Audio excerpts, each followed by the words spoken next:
बिस्मिल्लाहिर्रहमानिर्रहीम।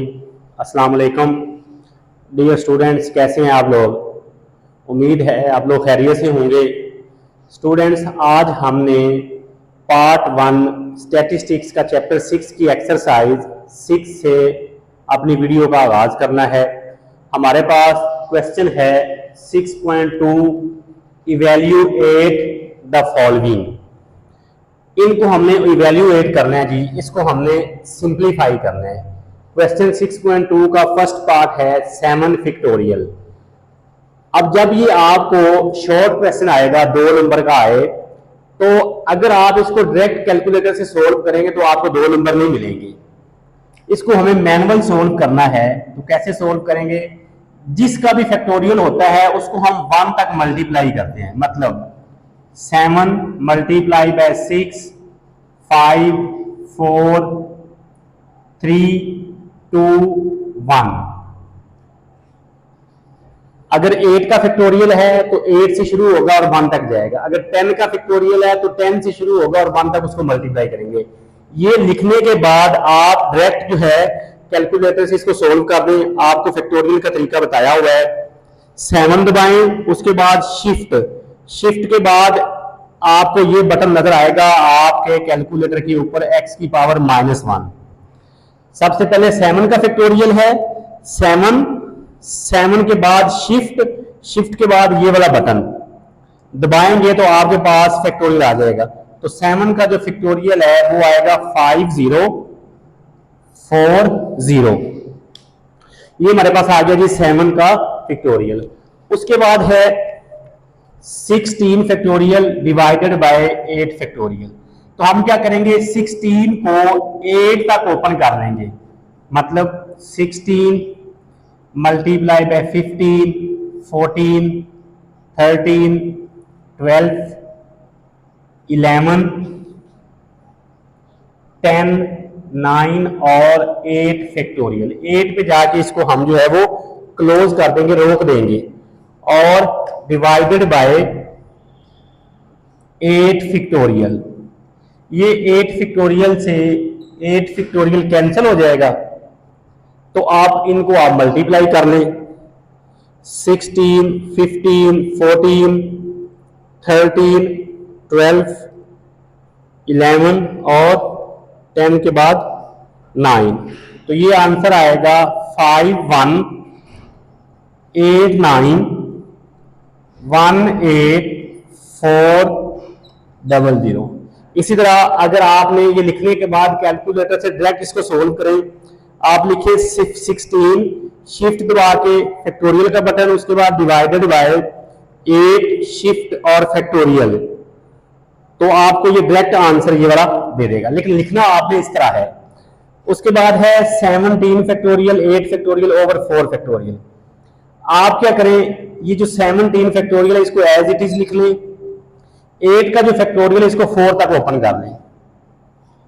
8 multiply by 7, 6, 5, 4 factorial divided bye 4 factorial. ये इससे कैंसल। अब इनको आप मल्टीप्लाई कर लें, फिर वही काम करेंगे। पहले लिखेंगे 17 शिफ्ट फैक्टोरियल का button multiply by 8 shift factorial का बटन, उसके बाद डिवाइडेड बाय ब्रैकेट में लिखेंगे आप इसको 4 शिफ्ट फैक्टोरियल का बटन।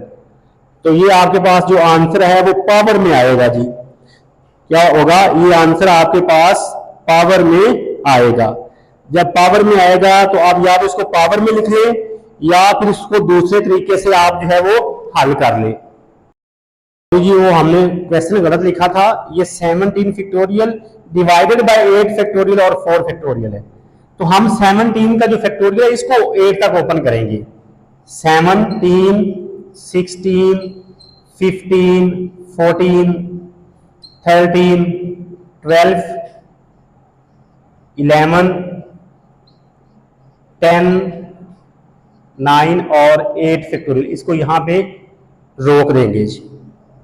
नीचे है हमारे पास 8 फैक्टोरियल और ये 4 फैक्टोरियल को भी ओपन कर दें। 4, 3, 2 और 1।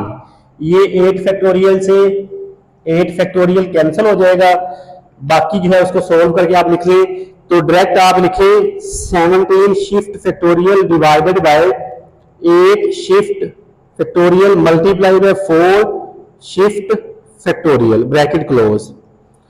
तो ये आपके पास जो आंसर आएगा वो आप लोगों ने लिख लेना है जी।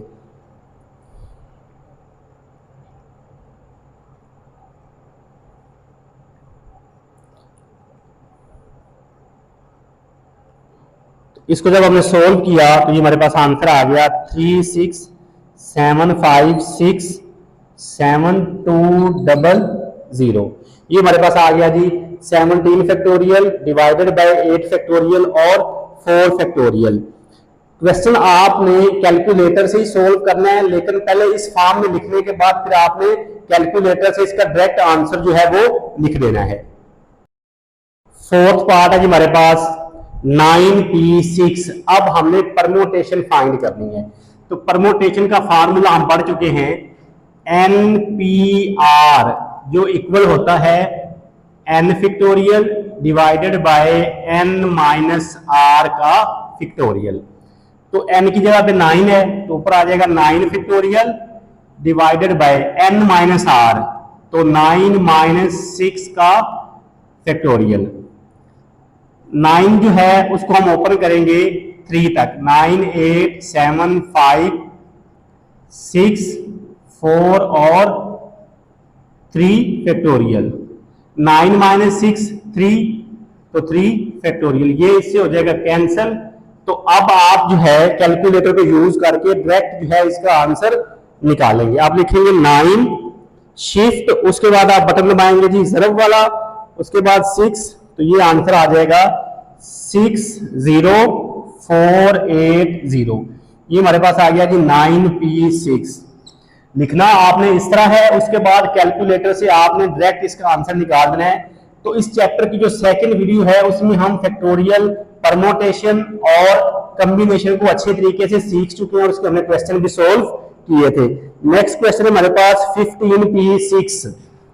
फिफ्थ पार्ट है हमारे पास 15p6। तो ये इक्वल होगा 15 factorial divided bye 15 minus 6 factorial. जब इसको हम सोल्व करेंगे तो हमारे पास जो आंसर है, हम इसको जो है 15 में 6 को माइनस करेंगे 9, तो इस वैल्यू को हमने 9 तक जो है वो ओपन करना है। हम लिखेंगे 15 14 13 12 11 10 और 9 factorial divided bye 15 minus 6 9 factorial. ये 9 फैक्टोरियल से 9 फैक्टोरियल कैंसिल हो जाएगा। आगे आप इसी तरह लिखेंगे 15, उसके बाद शिफ्ट के बाद ज़रब का बटन दबाएंगे, उसके बाद 6, तो ये आंसर आ जाएगा 3603600। ये हमारे पास आ गया जी 15p6। उसके बाद है इसी का 6 पार्ट, वो है हमारे पास 5p5। तो ये ऊपर होगा 5 factorial divided bye 5 minus 5 factorial. तो 5 फैक्टोरियल को ओपन कर दे, 5 4 3 2 1, 5 माइनस 5 1, तो ये 0 फैक्टोरियल। तो 0 का जो फैक्टोरियल तो 1 होता है, तो हम जो है लिखेंगे 5 शिफ्ट फैक्टोरियल का बटन, तो ये आंसर आ जाएगा जी 120। ये हमारे पास आ गया 5p5। तो ये अब हम इसका जी जो है वो थर्ड पार्ट जो है वो देखते हैं, जिसमें अब वो कह रहा है जी कॉम्बिनेशन जो है वो फाइंड करें। नेक्स्ट हम क्वेश्चन देखते हैं। नेक्स्ट है जी हमारे पास 5c3। C आएगा तो कॉम्बिनेशन यूज करेंगे और P आएगा तो परमोटेशन यूज करेंगे। उससे पहले हम देखते हैं कि कॉम्बिनेशन का फार्मूला था NCR, वो इक्वल होता है n factorial divided by r factorial into n minus r whole factorial. तो अब ये हमारे पास n 5 है और r जो है 3 है। ये फार्मूला आपके सामने लिखा हुआ है, तो क्या लिखेंगे जी 5 factorial divided bye 3 factorial into 5 minus 3 factorial.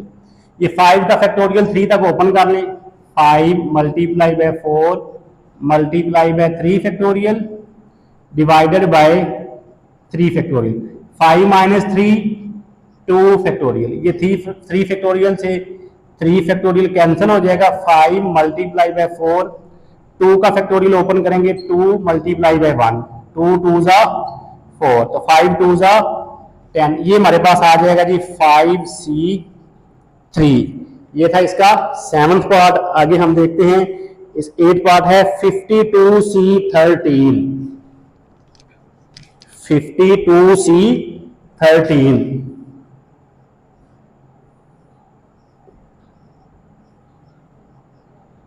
हाँ जी, n है हमारे पास 52 और r है हमारे पास 13, तो ये आएगा 52 factorial divided bye 13 factorial into 52 minus 13 factorial.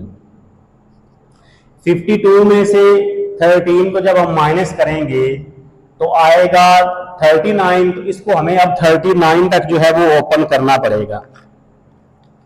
तो करें जी इसको 52 51 50 49 48 47 46 45 44 43 42 41 40 और 39 का फैक्टोरियल डिवाइडेड बाय, इसका फैक्टोरियल ओपन करें 13 12 11 10 9 8 7 6 5 4 3 2 1 और 52 में 13 माइनस करेंगे तो वो आएगा 39 फैक्टोरियल। तो ये 39 फैक्टोरियल से ये 39 फैक्टोरियल कैंसिल। अब हम जो है कैलकुलेटर को यूज करके डायरेक्ट आंसर निकाल देंगे 52। शिफ्ट कॉम्बिनेशन के लिए हम तकसीम का बटन दबाते हैं, तो ये आंसर आ रहा है जी हमारे पास 6.3501 3 5 आगे चल रहा है और ज़रब आ रहा है 10 की पावर 11, तो ये हमारे पास आ जाएगा जी 52C13। ये था इसका 8 पार्ट। आगे है हमारे पास इसी का 9th पार्ट, वो है 11C4। 11C4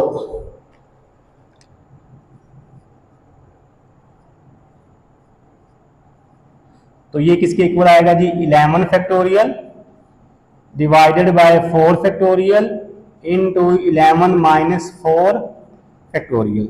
11 में से 4 को माइनस करेंगे 7 फैक्टोरियल, तो इसको हम 7 तक ओपन करेंगे 11 10 9 8 और 7 फैक्टोरियल। इस 4 फैक्टोरियल को भी ओपन कर लें 4 3 2 1 11 माइनस 4 7 फैक्टोरियल। ये इससे कैंसर। फिर आंसर हम कैसे निकालेंगे 11 शिफ्ट तकसीम का बटन दबाएंगे तो सी आ जाएगा, उसके बाद 4, तो ये आंसर आएगा जी हमारे पास 330।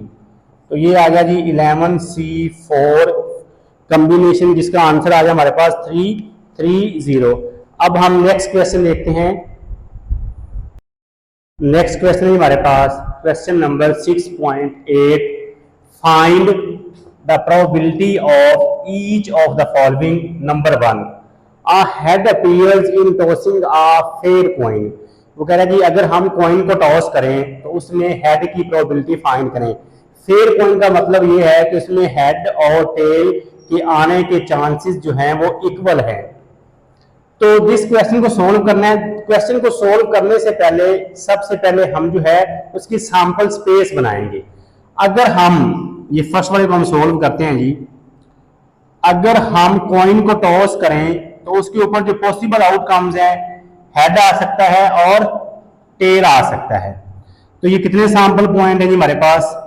दो, एक हेड और एक टेल। ये बन गई इसकी सैंपल स्पेस। अब जो प्रोबेबिलिटी फाइंड करनी है उसको आपने लेट कर लेना है। Let A denotes the event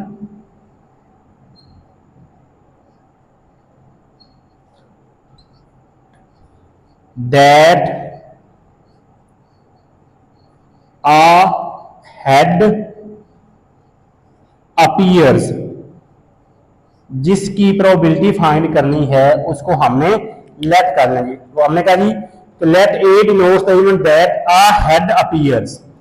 head जी एक ही दफा आ सकता है अगर हम कॉइन को एक दफा टॉस करें। तो ये एक सैंपल पॉइंट है, तो इसलिए एन ऑफ ए जो है नंबर ऑफ फेवरेबल आउटकम वो होंगे 1। किसी भी इवेंट की प्रोबेबिलिटी जो है, इवेंट से मुराद क्या है? ए भी हो सकता है, बी भी, सी भी, डी भी। तो ये इक्वल होता है number of favourable outcomes divided by number of possible outcomes. तो नंबर ऑफ फेवरेबल आउटकम्स हमारे पास हैं 1 और पॉसिबल आउटकम जो है वो हमारे पास हैं 2। तो इसका मतलब ये हुआ कि हेड के आने के चांसेस या हेड के आने की प्रोबेबिलिटी अगर हम कॉइन को एक दफा टॉस करें तो वो 1/2 होगी।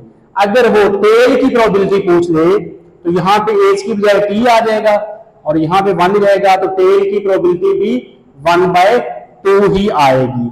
नेक्स्ट सेकंड पार्ट है क्या 5 appears in rolling a 6th face cubical dice। Second part देखें जरा कि आ 6th फेस क्यूबिकल डाई, जब हम लूडो खेलते हैं वो जो लूडो का दाना होता है उसके ऊपर 6 फेस होते हैं।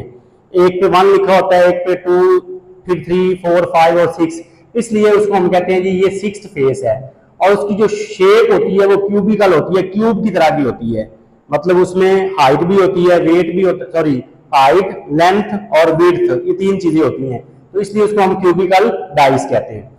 तो अगर डाइस को रोल करें तो उसकी जो सैंपल स्पेस है वो क्या है? अगर डाइस को रोल करें 1 आ सकता है, 2 आ सकता है, 3 आ सकता है, 4, 5 और 6। सैंपल स्पेस क्या होती है?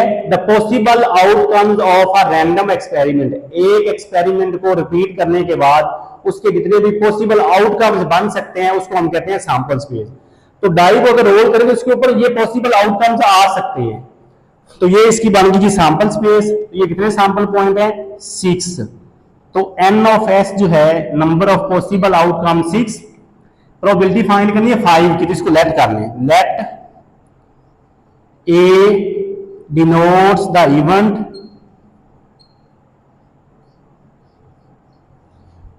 दैट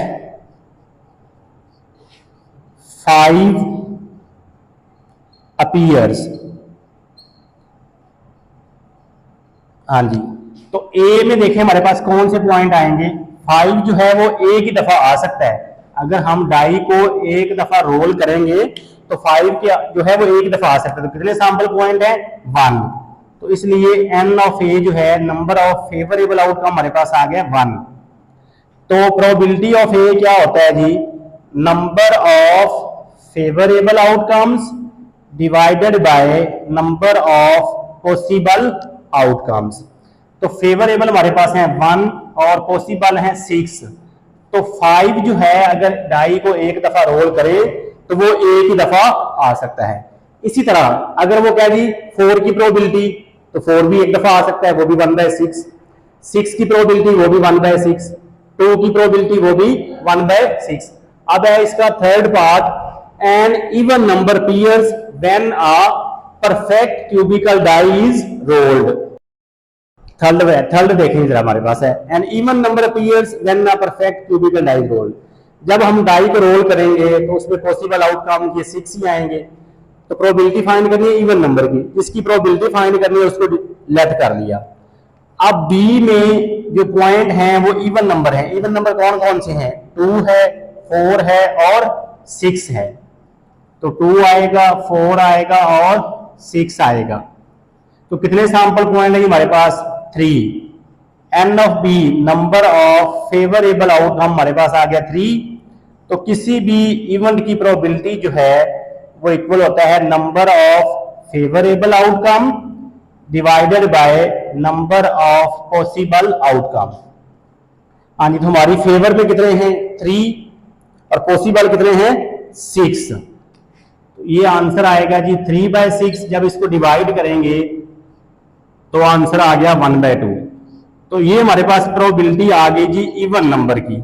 अगर हम डाई को रोल करें तो उसमें इवन नंबर की प्रोबेबिलिटी क्या होगी? 1/2। इसी तरह अगर वो पूछे जी कि एंड या सॉरी ऑड नंबर अपीयर्स, तो ऑड नंबर अपीयर तो यहां पे क्या आ जाएगा फिर? 1, 3 और 5। तो इस पॉसिबल जो सॉरी फेवरेबल जो है वो हमारे पास 3 रहेंगे और पॉसिबल 6 रहेंगे, तो उसकी प्रोबेबिलिटी भी 1/2 आएगी। तो ये था जी हमारे पास क्वेश्चन नंबर 6.8। अब हम नेक्स्ट क्वेश्चन जो है देखते हैं। Next question 6.9। उससे पहले ये एक छोटा सा कंसेप्ट है जो समझना बहुत जरूरी है जी। तो अगर अभी तक आपने चैनल को सब्सक्राइब नहीं किया तो जल्दी से चैनल को सब्सक्राइब कर दें, लाइक कर दें और बेल आइकन को प्रेस कर दें ताकि आने वाली हर नई वीडियो का नोटिफिकेशन आप तक पहुंच सके। हमारे पास प्लेइंग कार्ड जो होते हैं वो टोटल 52 होते हैं और उसमें 2 कलर होते हैं। एक कलर होता है रेड और एक ब्लैक। तो रेड कलर में भी 26 कार्ड होते हैं और ब्लैक कलर में भी 26 कार्ड होते हैं। जो रेड है उसमें आगे मजीद उसको 2 हिस्सों में तकसीम करते हैं। हार्ट के 13 कार्ड होते हैं और क्लब के भी 13 कार्ड होते हैं। इसी तरह ब्लैक को भी हम फर्दर 2 हिस्सों में डिवाइड करते हैं। उसमें एक होता है स्पेड और दूसरा होता है डायमंड। तो स्पेड के भी 13 कार्ड और डायमंड के भी 13 कार्ड, तो ये टोटल बनते हैं 52 कार्ड। आपने ये याद रखना है कि ब्लैक कार्ड कितने होते हैं और रेड कार्ड कितने होते हैं। उसके बाद ब्लैक में आगे 2 कलर कौन से होते हैं? एक स्पेड और एक डायमंड, और रेड में एक हर्ट और एक क्लब। तो हर्ट में जो 13 कार्ड होते हैं वो कौन कौन से होते हैं? 2, 3, 4, 5, 6, 7, 8, 9 एंड 10। जैक, क्वीन, किंग और एस, ये 13 कार्ड होते हैं आपके पास हर्ट में। इस तरह क्लब में भी यही सेम 13 कार्ड, स्पेड में भी यही सेम 13 कार्ड और डायमंड में भी यही सेम 13 कार्ड। तो ये टोटल 52 कार्ड है। उसके बाद है जी पिक्चर कार्ड। पिक्चर कार्ड वो होते हैं जिनके ऊपर तस्वीरें बनी होती हैं। तो हमारे पास जो पिक्चर कार्ड होते हैं वो 12 होते हैं जिनके ऊपर तस्वीरें बनी होती हैं। तो विद आउट कितने होंगे जी फिर? With out picture card total 52 है, उसमें से 12 पिक्चर कार्ड है, तो बाकी जो 40 होंगे वो विद आउट पिक्चर होंगे जिनके ऊपर तस्वीरें नहीं बनी होंगी। तो ये आपने जी हर हाल में याद रखना है कि प्लेइंग कार्ड में कितने कलर होते हैं, और 2 कलर हैं रेड और ब्लैक। रेड के जो है 2 पार्ट्स कौन कौन से हैं? हर्ट और क्लब, और ब्लैक के 2 हिस्से कौन कौन से? स्पेड और डायमंड।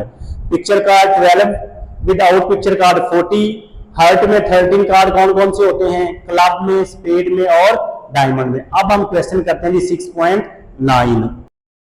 क्वेश्चन है जी हमारे पास, what is probability of selecting a card of diamonds from a pack of playing 52 cards. अच्छा जी, हमने कहा था जब भी प्रोबेबिलिटी का क्वेश्चन सोल्व करेंगे सबसे पहले हम उसकी सैंपल स्पेस बनाएंगे। डाई को रोल करें या कॉइन को टॉस करें, उसकी सैंपल स्पेस का हमें पता है कि अगर डाई को रोल करेंगे तो उसमें 6 पॉसिबल आउटकम्स बनेंगे। अगर हम कॉइन को टॉस करेंगे तो उसके जो पॉसिबल आउटकम्स है वो 2 हैं। लेकिन अब वो कह रहा है जी आ कार्ड, एक कार्ड जो है उसकी प्रोबेबिलिटी फाइंड करनी है, और वो कार्ड जो है वो है डायमंड कार्ड। तो सबसे पहले हम इसकी सैंपल स्पेस बनाएंगे। कितने कार्ड ड्रा किए? यहां से पता आ कार्ड, एक कार्ड ड्रा किया है कितने में से? 52 में से। तो ये आएगा 52C1। तो ये आंसर आ गया आपके पास 52। ये जो 52 आया ये प्रोबेबिलिटी नहीं है, ये कार्ड ड्रा किया है उसकी सैंपल स्पेस है। कि एक कार्ड जो है वो हम 52 जो है वो वे से सिलेक्ट कर सकते हैं। प्रोबेबिलिटी किसकी फाइंड करनी है? अ कार्ड ऑफ डायमंड्स की, डायमंड कार्ड की प्रोबेबिलिटी फाइंड करनी है। तो जिसकी प्रोबेबिलिटी फाइंड करनी है उसको लेट कर लेंगे, let a card of diamond is selected. हाँ जी, देखें जरा, ये तो हमने सैंपल स्पेस बनाई। अब देखें डायमंड के कार्ड कितने हैं, ये है आपके पास डायमंड का कार्ड, डायमंड के कार्ड में से आएगा तो वो कितने कार्ड है? 13। तो इसकी प्रोबेबिलिटी जो है वो आएगी, सॉरी, n ऑफ a। ये कैसे आएगा कि ए कार्ड जो है वो डायमंड का है, तो डायमंड का कार्ड डायमंड में से आएगा। डायमंड के कार्ड हमारे पास 13 है, तो 13C1 आंसर आएगा 13। तो probability of A is equal to number of favourable outcomes divided by number of possible outcomes. तो ये हमारे पास आएगा 13 डिवाइडेड बाय 52, तो ये आंसर आएगा 1/4। ये हमारे पास डायमंड कार्ड की प्रोबेबिलिटी आ गई जी 1/4। दोबारा फिर एक दफा देख लें, वो कह रहा है जी what is probability of selecting a card of diamonds, कि डायमंड के कार्ड की क्या प्रोबेबिलिटी होगी अगर हम वो टोटल 52 कार्ड में से लें। तो टोटल हमारे पास 52 कार्ड है, एक कार्ड सिलेक्ट किया है, तो पहले उसकी सैंपल स्पेस आएगी 52C1 52। कौन से कार्ड की प्रोबेबिलिटी फाइंड करनी है? डायमंड की, तो उसको लेट कर लें, let A denotes the events, और ये लिखा ही नहीं हमने, let A denotes the event that a card of diamonds is selected.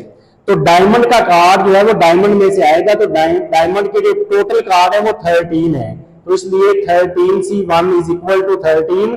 तो probability of A is equal to number of favourable outcome divided by number of possible outcomes. ये था जी हमारे पास क्वेश्चन नंबर 6.9। अब हम देखते हैं क्वेश्चन नंबर 6.10। क्वेश्चन नंबर 6.10 देखें जी, show that in a single throw with 2 die the chances of throwing more than 7 is equal to that of throwing less than 7। अब वो कहता है कि अगर हम 2 डाइस को थ्रो करें या टॉस करें तो हमने ये साबित करना है कि वो डॉट्स जिनका सम जो है वो 7 से लेस है वो इक्वल हैं उन डॉट्स के जिनका सम जो है वो 7 से ज्यादा है। मतलब अगर हम 2 डाइस को रोल करें तो दोनों के ऊपर, सपोज पहले के ऊपर 1 आ गया, दूसरे के ऊपर 3 आ गया, तो इनको अगर ऐड करेंगे तो सम क्या आएगा? 4। इस तरह अगर हम दोनों डॉट्स को ऐड करें तो उनका जो सम है वो लेस देन 7 हो और मोर देन 7 हो तो ये इक्वल होते हैं। अब देखें हम 2 डाइस को रोल कर रहे हैं तो सबसे पहले उसकी सैंपल स्पेस बनाएंगे। सैंपल स्पेस कैसे बनेगी? पहले 1 के साथ हम 1 2 3 4 5 और 6 लिख देंगे, फिर 2 के साथ 1 2 3 4 5 6, फिर 3 के साथ 1 2 3 4 5 और 6। इस तरह ये हमने सैंपल स्पेस बनाई। तो ये टोटल जो सैंपल पॉइंट्स हैं वो 36 हैं। ये एक ही सैंपल पॉइंट है। एक जो ट्रायल होता है, जो सिंगल परफॉर्मेंस होती है, उसे हम जो है वो एक सैंपल पॉइंट कहते हैं। तो अगर डाई को हम रोल करें तो इसके ऊपर ये पॉसिबिलिटी है कि दोनों के ऊपर 1 1 आ जाए, तो ये एक हमारे पास सैंपल पॉइंट है। ये पॉसिबिलिटी भी है कि पहले के ऊपर 1 आ जाए, दूसरे के ऊपर 2 आ जाए, तो इस तरह ये सैंपल स्पेस बन गई। पहली प्रोबेबिलिटी हमने फाइंड करनी है जी मोर देन 7 की, तो जिसकी प्रोबेबिलिटी फाइंड करनी है उसको लेट कर लेंगे, let A denotes the event that sum of 2 dots is more than 7। हम वो डॉट्स लेंगे जी ए में जिनका जो सम है वो 7 से ज्यादा होगा। तो देखते हैं जी वो कौन कौन से आएंगे। ये देखें, इसमें ये 1 और 6 7 होता है, तो ये 7 से ज्यादा तो नहीं है। हमने वो डॉट्स लेने जिनका सम 7 से ज्यादा है, तो वो आएगा 2 6, फिर आएगा 3 5 और 3 6, फिर आएगा 4 4 4 5 4 6। नेक्स्ट जो है वो आएगा 5 3 5 4 5 5 5 6। नेक्स्ट हमारे पास आएगा 6 2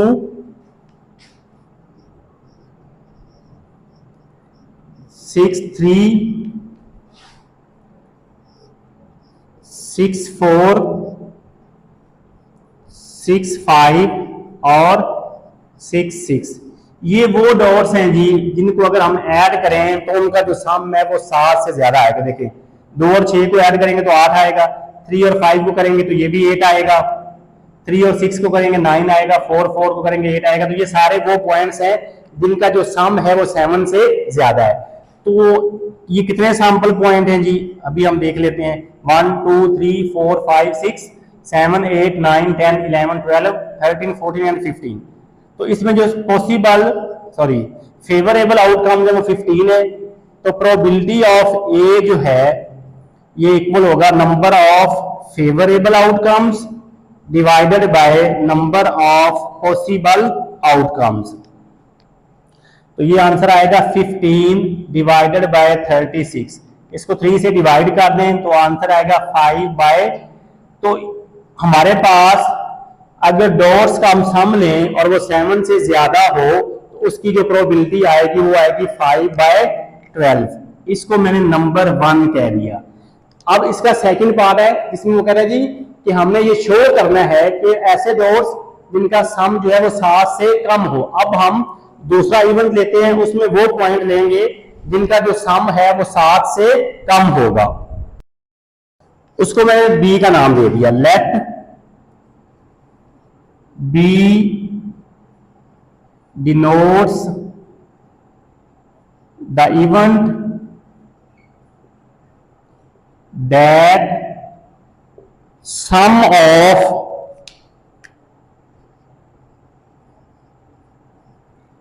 two dots is less than 7। वो डॉट्स जिनका जो सम है वो 7 से कम हो तो वो हमारे पास आएंगे जी 1 1 आएगा, 1 2 1 3 1 4 1 5। 1 6 नहीं आएगा क्योंकि वो 7 है तो हमें 7 से लेस लेने हैं। उसके बाद 2 1 2 2 2 3 2 4 3 1 3 2 3 3, फिर 4 1 4 2, उसके बाद 5 1। बस यही आएंगे जी। ये वो डॉट्स हैं जिनका सम जो है वो 7 से कम है, लेस है। तो number of favourable outcomes 1 2 3 4 5 6 7 8 9 10 11 12 13 14 and 15। तो probability of B is equal to number of favourable divided by number of possible outcomes. तो फेवरेबल हमारे पास 15 है, पॉसिबल जो है अभी हमने सैंपल स्पेस बनाई थी वो 36। तो इसको भी डिवाइड करेंगे तो आंसर आएगा 5 बाय 12। इसको नंबर 2 कह देंगे और ये है प्रोबेबिलिटी ऑफ बी। अब देखेंगे जी इक्वेशन 1 का भी वही आंसर है और इक्वेशन 2 का भी वही आंसर है। तो हम लिखेंगे फ्रॉम इक्वेशन 1 एंड 2 दोनों इक्वल है, तो हेंस प्रूव्ड, क्या प्रूव किया हमने कि वो डॉट्स जिनका सम जो है वो 7 से लेस हो और वो डॉट्स जिनका सम जो है वो 7 से ग्रेटर हो तो वो इक्वल होते हैं। ये हमने शो कर दिया जी। तो ये था जी आज का हमारा काम जो हमने क्वेश्चन किए। तो अगर आप चैनल पे नए आए हैं तो जल्दी से चैनल को लाइक कर दें, सब्सक्राइब कर दें और बेल आइकन को प्रेस कर दें ताकि आने वाली हर नई वीडियो का नोटिफिकेशन आप तक पहुंच सके। एक नई वीडियो के साथ दोबारा फिर मिलते हैं। अपना ख्याल रखिएगा। अल्लाह हाफिज।